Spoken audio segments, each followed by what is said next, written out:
Om. Here is a divine message for you all.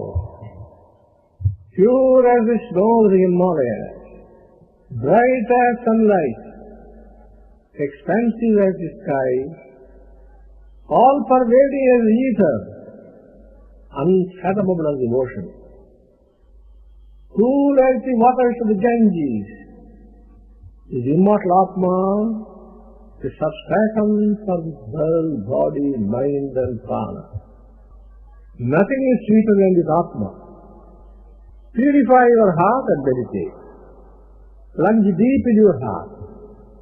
Dive deep into the innermost recess, you will find it. Only if you search in deep water, you will find the pearl of Atma. If you keep to the shore, you will find the broken shells only. The best flower that can be offered to the Lord is your heart. Penetrate more deeply into the infinite domain of Kailash, the kingdom of indivisible bliss and boundless joy and peace within. Just as the light is burning within the hurricane lantern, so also the divine light is burning within the heart. You can behold the divine light through your inner third eye or the eye of intuition by withdrawing the senses and stilling the mind. It takes a long time for charcoal to catch fire, but gunpowder can be ignited within the twinkling of an eye.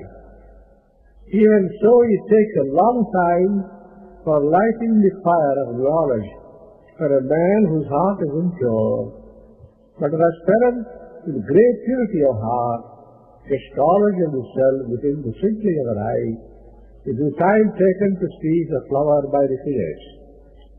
Armed with the patience, perseverance, tranquility and courage, slowly ascend the peak after peak, subdue the indriyas one by one, control the thought one by one, eradicate the vasana one by one, and eventually reach the summit of self-realization or divine glory. Oh friend, wake up, sleep no more, meditate in this Brahma Muhurta now. Open the gate of the temple of the Lord in your heart with the key of love. Hear the music of the soul. Sing the song of praise to your beloved. Play the melody of the infinite. Melt your mind in his contemplation. Unite with him. Immerse yourself in the ocean of love and bliss. Oh.